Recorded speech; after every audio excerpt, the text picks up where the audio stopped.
You know, it can take years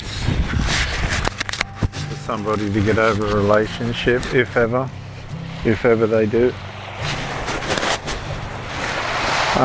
You can have moments where you feel like you're out of it and you're over it, and the next minute the memories just haunt you and plague you, like you've tangled up in a rope, or there's a problem that you can't fix. See, these are the consequences of relationships. We don't realize that when we connect with somebody, that connection is in many ways lifelong. All the memories of these people, and they can be haunting, they can be positive, they can be corrective. We can learn a lot from the people that we have intimate relationships with about ourselves. And it might not always be what we want to hear. It might not be what we want to hear at all. We might not see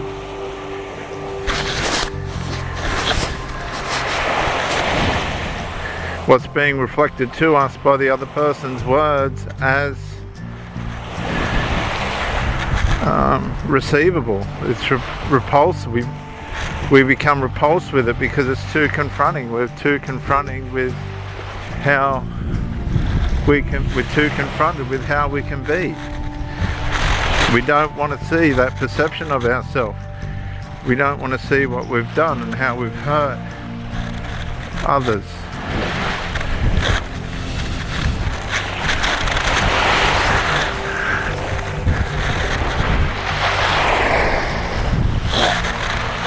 You don't set out in a relationship to hurt anybody, but too often this is what happens. All too often this happens. And you can end up in a limbo after it. You can end up in a state of severe guilt and shame, and you can become out of touch with yourself because it's not what you've done is not who you thought you were. We can kid ourselves a bit. Let's not underestimate that. And then the reality of how mean and nasty we can be jumps out in front of us, and we're scared.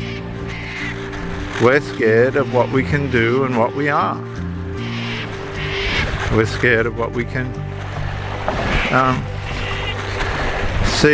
see of ourselves. And it's only the people that have been with us intimately who know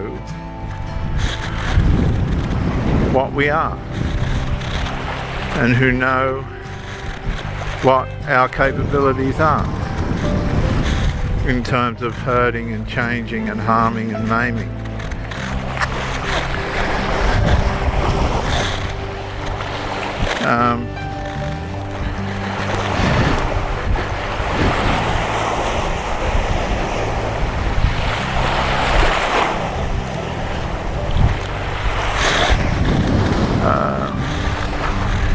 When we see the harm, you split up with somebody and they're going appear to be all right, and then you see them the next time and they just don't seem well, or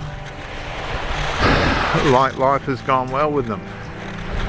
That can shock you, that can scare you, because how much of that is our fault? Did we break up for the right reasons? Did that person deserve that? Should we have done that? All these questions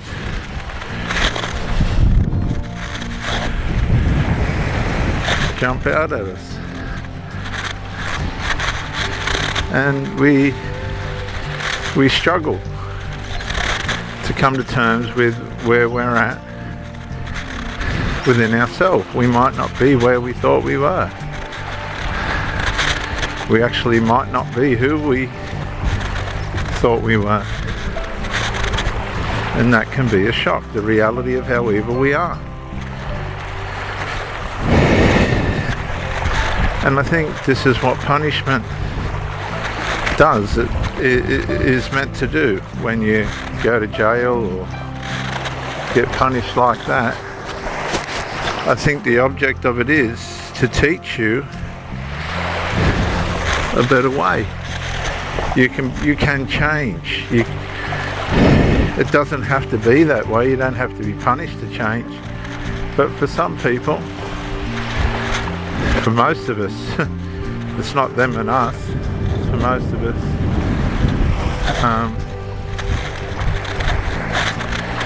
this is how we end up.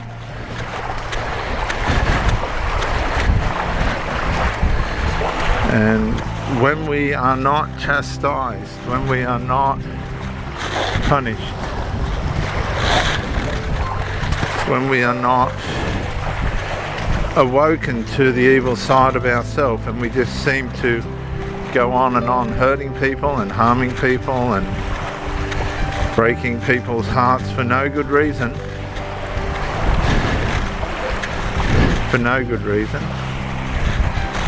then we really do have to stop and question